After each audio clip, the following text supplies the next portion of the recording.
Finally back. After what feels like a very long time.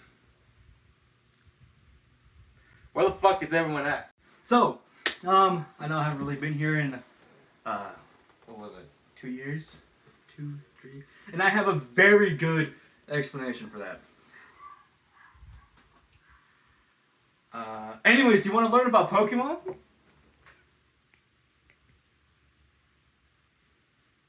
Dude, it means end the video. Pokemon. It's such a wonderful series, whether you play the games or collect the cards. Speaking of cards, did you know these actually have a use? If you said yes, you're a liar, because I know you haven't. The reason why I know that is because you wouldn't be watching this video otherwise. Now that I got your attention, or, well, should I say, now that I've cleared all your misconceptions out the window, it's time to tell you how to play Pokemon TCG, where to play the TCG game, and how it works. Alright, you noobs, I'm pretty sure you already want to know how to start this game, but before you even start, the mind games start up here when you first draw your cards. Now, these are random cards that I shuffled. Not really, just for an example purposes. Anyways, so, how this works is that you draw 7 cards from your deck, such as so. 1, 2, 3, 4, 5, 6, 7. Now, how this works and how you're supposed to set up your Pokemon is that there's supposed to be one Pokemon inside your active zone at all times. And for you to even start, you have to have a basic Pokemon. It works as somewhat as a limitation at the very start of the beginning. You don't know what basic Pokemon you're gonna have at the beginning. But for this example, I don't have any basic Pokemon. Even though this is a Pokemon, and all of these are energies, and trust me, these have uses too. They are meant to evolve.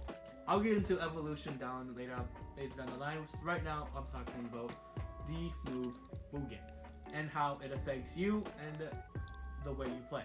So, if you don't have any basic Pokemon inside your hand, then what you do is that you put this card back into your deck. You put these cards back into your deck and you reshuffle. And you're not supposed to be bending these cards, but I don't care since I'm only using them for competitive purposes only. So, yeah, screw that. Anyways, but until you get a new hand of 7 cards, then you start your planning. Now, this is how you start. So as soon as you get a basic Pokemon, such as this, you put it into your active zone, but flip down. Then you put other basic Pokemon, such as this, face down on your bench.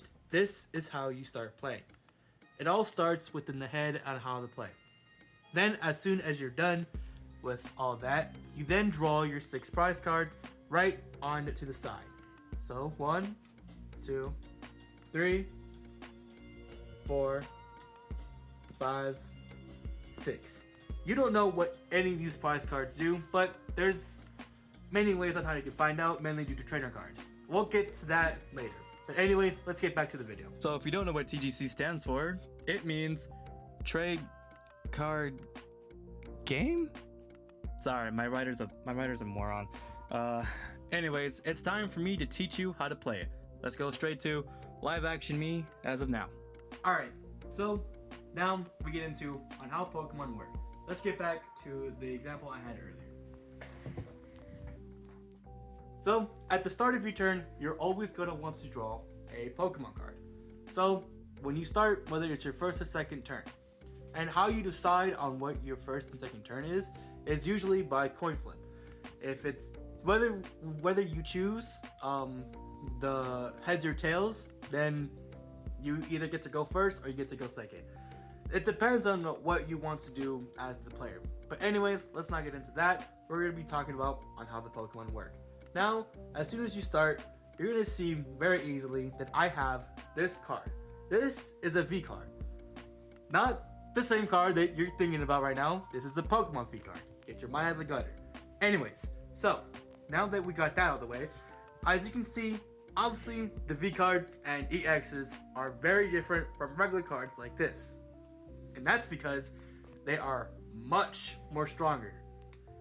They have a prize to them of 2 cards. Now, if you don't know what the prize is, well, it means usually after you defeat a Pokemon's card, your opponent's card, you are able to take prize cards. You can take them within any order of what you want.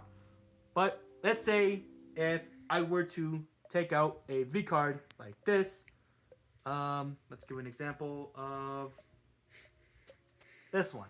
Let's say I take out my opponent's V or V-Star or EX card as this. I would take 2 prize cards. If they were a normal Pokemon, I would only take 1. But if my Pokemon was a V, a EX, or a V-Star, they too would also take 2 prize cards of their own. Now, as I said earlier, you are able to evolve your Pokemon. Now, the way on how you evolve your Pokemon is that after you place your basic Pokemon down first, you are then able to evolve it within your next turn. So, as you know, Whimsir has 3 evolutions. It's Whimsir, Loudred, and Exploud.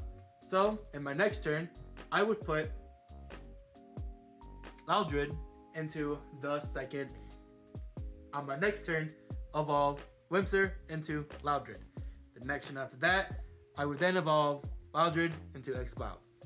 Now, that is basically the end of how the Pokemon work and how each card has different prizes and how to evolve your Pokemon.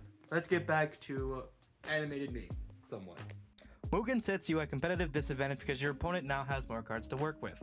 There are many other competitive advantages such as Pokemon abilities, but we're gonna have that more after this. Anyways, now let's get how to work with the Pokemon on the bench. What the fuck? Now, keep this in mind. Your opponent's Pokemon can take out your cards, but that's only if they have the required amount of energies, which we'll get into. This is how energy cards work. You're only able to place 1 energy card at a turn, whether it's your benched Pokemon or your active Pokemon. It's no matter what. Only 1 energy card at a time. Now, energy cards are what let Pokemon use their moves. Some of those cards have specific energies for you to use, so it's best to follow them carefully and correctly. Now, we're going to go in on how the trainer cards work. Let's cut this into live action me. Now, we're going to talk about on how trainers work. This is how it works. So, you have 3 different types of trainers. There is a supporter type that usually has a trainer card. It usually has a trainer on it, such as, for example, Nessa from the gym leader from Sword and Shield. We're not going to talk about that. Anyways, then we have a stadium card, which for this example is Jubilee Village. Then we have an item card, which for this example I will be using switching cards. Anyways, this is how each trainer card works. You are only able to play 1 type of supporter card during your turn. As soon as you play this supporter card, you cannot use it. You cannot use another supporter card like this ever again, or at least on your turn. And as soon as you're done, you follow the instructions on how this plays out, and then you put it away in your discard pile. That's 1. Now, items are a different story. Items, you can play as much as you can with them. Let's say, for example, I had 2 item cards inside my hand. There's this, there's another one, and if I want to play both of them, and I follow the instructions of the first one, and I place on the next one. Again, it's very important on what your card does for your deck and how it works for your team. Now, let's get into stadium cards. Stadium cards are much different. There is only 1 stadium card that is allowed and played at all times, whether it's used or your opponent's. The reason why I say that is because stadium cards affect both you and your opponent at the same time. Now, this says that during each player's turn, you shuffle your hand into your deck and you draw 5 cards. But it's both you and your opponent's. So, you can use this card's effect to any time during once per turn. But again, you're only allowed to play one stadium card throughout the entire match during your turn. Now, if your opponent has a stadium card and they want to play this, then as soon as they play their stadium card, you discard this and you put it away. That is how each trainer card works, and we're gonna get back on how to play and where to play the trading card game. Now we're going to talk about how to play the TCG game. Where to play this game is either in tournaments or if you want to play the cards themselves. If you have friends, which I know you don't, let's get back to reality. The best way to play the TCG game is online, either in the App Store, called Pokemon TCG, which is pretty self-explanatory, or on PC, or desktop even, which is also called Pokemon TCG. Well, that concludes on how to play Pokemon TCG. Hey, if you enjoyed the video, please like and subscribe. That would be greatly appreciated. This is a work effort between me and my two friends over here. Yes, I have friends. I'm not a sad loner inside a closet. Shut up. Anyways. Subscribe.